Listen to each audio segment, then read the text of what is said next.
People often say that siblings introduce the first taste of difference, but I've never wanted it to be that way. Perhaps it's because I grew up as an only child. I hope my husband and his siblings will always get along well.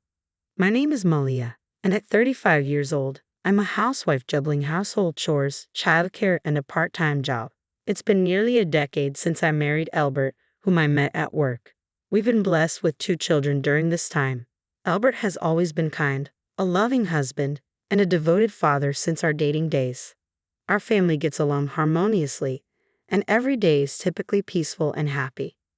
Then, one day, a storm swept into our lives. The cause of this storm was my brother-in-law's fiancée. We met her for the first time last Christmas, and she was quite an unusual presence. It didn't bother me that she didn't lift a finger at my in-laws' house. After all, she wasn't yet married into the family, and my in-laws aren't the type to expect help just because someone is a daughter-in-law. Personally, I helped my mother-in-law, and naturally, Elbert pitched in. My father-in-law and brother-in-law entertained the children.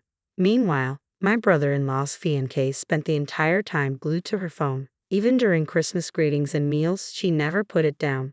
There was hardly any conversation beyond initial pleasantries. Frankly, I wondered why she had even come. I assumed she had been dragged along reluctantly by my brother-in-law and was in a bad mood. I really wanted to connect with her, so I insisted he bring her, but she seemed disinterested. Half a year after that Christmas, Dusty is getting married, my husband mentioned as he changed clothes after returning from work. Dusty is my brother-in-law. He's finally decided to tie the knot. Is it with that girl? I asked. Yeah, seems like it, he replied. He's already 30 years old and marriage is a milestone. But I'm worried about her character. Marriage changes a lot compared to just dating. I wonder if they'll have a peaceful married life. One day, my husband returned home looking exhausted. Welcome back. Work seemed tough today, I asked. No, it wasn't work, he sighed. I ran into Dusty's girlfriend, Ditette, at the office. What was she doing there? I inquired. She came to see me, he explained. She said she had something important to discuss. What did she want to talk about? I asked, curious. Well, about that, he hesitated. I was surprised she came to my office, but even more surprised by what she asked for. What did she ask for? She wanted help with wedding expenses, he revealed, or, if that's not possible, some pocket money. What? I don't understand, I replied, bewildered by the request. I couldn't grasp the situation. The cost of a wedding should be reasonable if managed within one's means. Dusty has a stable job and earns well. What baffled me more was the request for pocket money. Why would my husband give money to Dusty's girlfriend? To my surprise, my husband hesitated before continuing, reluctantly sharing, well, she also asked if we could go out for a meal or something, just the 2 of us. What? Why? I exclaimed, taken aback. She said she wants to build a good relationship with me because I'll be her brother-in-law, he explained. But if that's her intention, she should come over to our house. I declined the idea of meeting her alone. I'm frustrated. Why does she need to meet you alone to build rapport? She and Dusty should simply visit us. I vented, recalling how she had been glued to her phone the entire Christmas gathering. The request for financial help and a private meeting didn't sit well with me. Unable to stay silent, I decided to confront Dusty. I asked him to come over, feeling compelled to discuss something important. I laid out everything about Ditette's behavior, hoping he'd understand.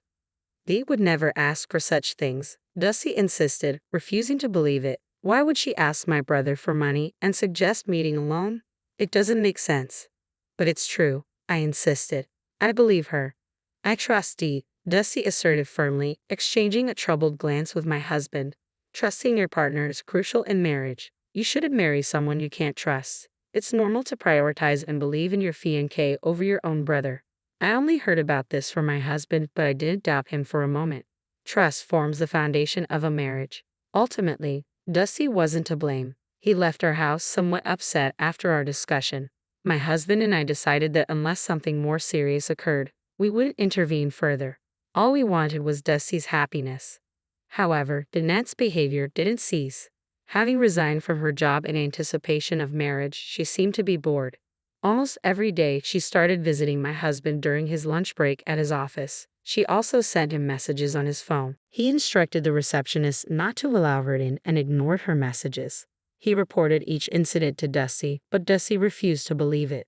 He was so infatuated with Danette that he dismissed my husband's concerns. Let's go out for a meal. Just the two of us. Could you give your dear sister-in-law some pocket money?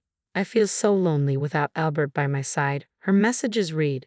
Even after my husband sent screenshots of these inappropriate messages to Dusty, he still refused to accept the truth. Then, I received a call from Dusty. What kind of harassment is this? Sending me these fake messages. Do you really want to ruin my happiness? He shouted angrily. My husband was deeply hurt by his brother's accusations. They had always been close, and seeing his brother turn against him was devastating. Unable to bear seeing my husband like this, I messaged Danette, asking her to stop harassing him. Her reply shocked me. What does it have to do with you? I couldn't believe she had addressed me so disrespectfully. I feared Dusty's impending marriage might end unhappily, but no matter what we said, Dusty refused to listen to my husband. Their once strong brotherly bond was crumbling, and my husband's loneliness was heartbreaking to witness. I had been wanting to sit down with Danette and have a discussion, the four of us, Dusty, my husband, and myself, but time passed without that opportunity arising. One day, while my husband was away on a business trip, Dusty unexpectedly called our home phone. Surprised by the unusual call, I picked up and heard his loud voice. Malia, are you still at home? What are you doing? He asked urgently. I was just hanging up laundry, but what's going on? I replied, caught off guard. Is Danette with you? She's saying if she's not attending the wedding, you need to pay the cancellation fee. Dusty's words stunned me into silence. I struggled to comprehend what I had just heard. Wedding, absence, cancellation fee. Wait, what are you talking about? There's a wedding today. I nearly shouted, trying to grasp the situation. Dusty sounded surprised by my panicked response. Yes, I sent you an invitation. You marked will attend on the reply card. We never received it. That's impossible, I exclaimed, feeling a surge of confusion and frustration. After some back and forth about the missing invitation, Dusty seemed pressed for time. Forget about today. If Elbert is on a business trip, it can't be helped. Let's talk properly later, he said, and then hung up. I stood there in disbelief. A wedding? Dusty's wedding, today. I frantically called my husband, hoping he would answer despite being on his business trip. Honey, I think something terrible has happened. I can't understand. I started, my voice trembling with anxiety. After taking a deep breath, I continued.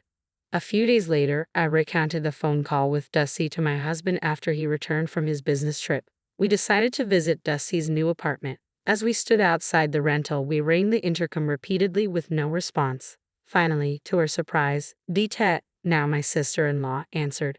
We don't want to talk to rude people who cancel a wedding at the last minute and then refuse to pay the cancellation fee. Leave, she demanded sharply. Unwilling to leave without seeing Dusty, we persisted, requesting Danette to let him come out. However, she refused. Unable to hold back any longer, my husband called Dusty, who appeared to be occupied in the bathroom but hurried out upon our insistence. Finally, Dusty emerged, and we were able to approach the door of his new home. Just as the door opened, Danette reappeared. Danette, I'm sorry we couldn't attend the wedding, but we really need to talk, I started. There's nothing to talk about. You're just going to make excuses, right? Don't think an apology will suffice after you embarrass us at our wedding, Danette retorted coldly. We've brought the wedding gift we couldn't deliver. Please come in, my husband interjected, attempting to ease the tension. To our surprise, Danette's attitude quickly shifted upon seeing the gift. My husband and I exchanged relieved smiles. Dusty, who had been unable to approach due to Danette blocking the door, finally joined us. Dusty, we're sorry we couldn't be at your wedding, but about the invitation, I began, wanting to clarify. Why did you lie about not receiving it? If you couldn't make it because of work, you could have just told me, Dusty questioned, clearly confused.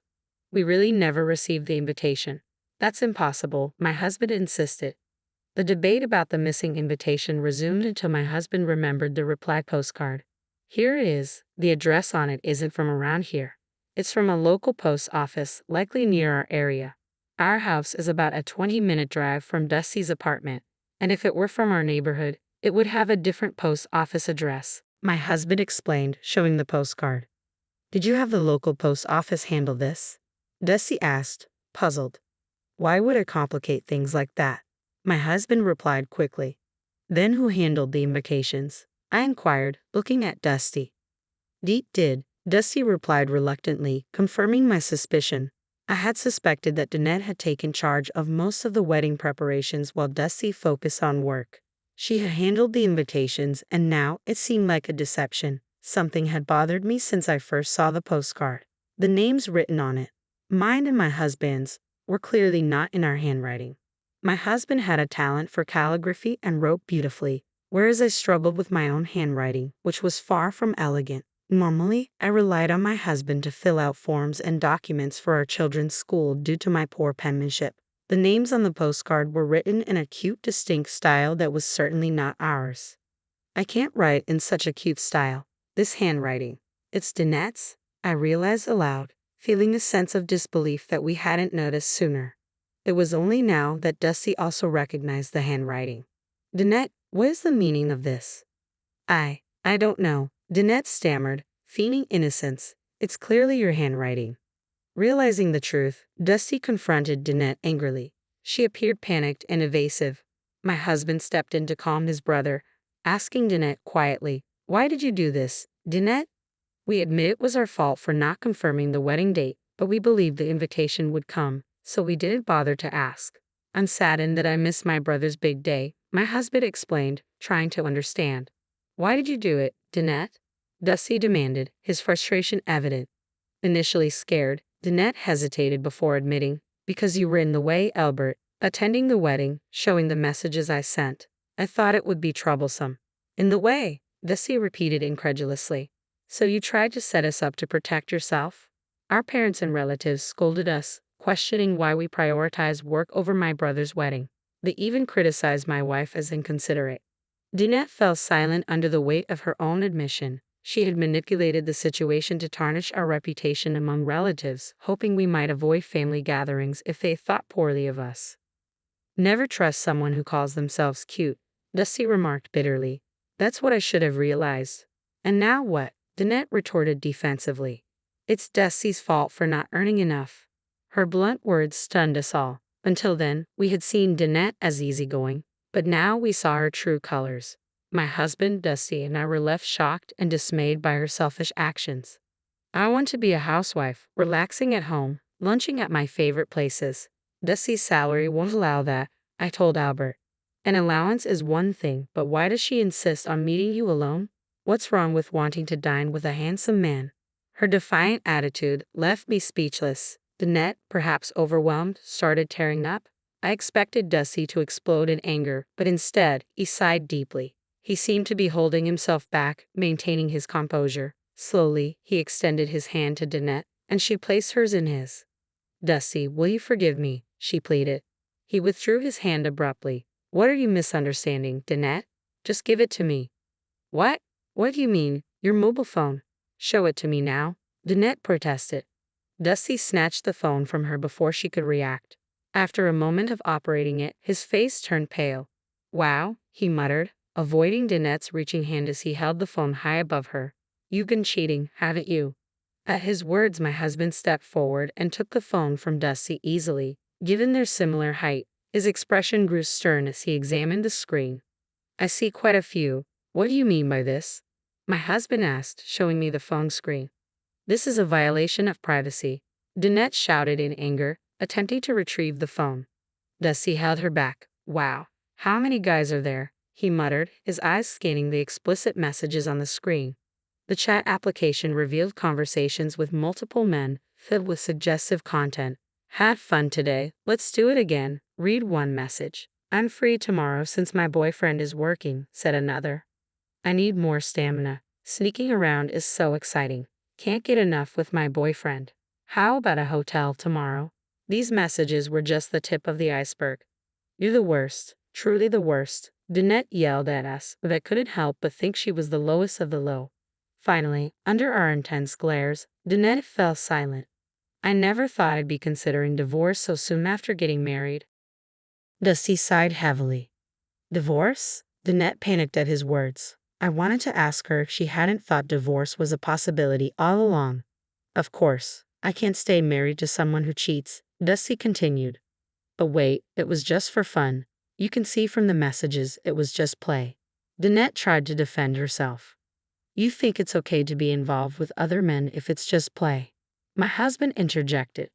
No, I don't. I won't do it anymore. I won't meet them again. Danette's slip of honesty made Dusty sigh once more.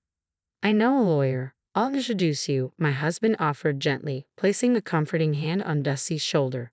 Dusty looked at him with a tearful expression. Danette screamed as if it were the end of the world. For Dusty, it was a sad ending. I absolutely don't want a divorce, he muttered. For Danette, it must have seemed like the end of the world. She caused her own storm and ruined everything, I thought to myself, watching her distressed reaction. Later, Dusty came to our house, smiling and playing with our delighted sons. I've successfully divorced, he announced, his face looking refreshed. Det foolishly left messages and even photos on her phone, providing perfect evidence. The divorce ended with Dusty receiving compensation, my husband explained. Of course, Danette couldn't pay, so her parents deeply apologized and settled on her behalf, my husband continued. What happened to Danette?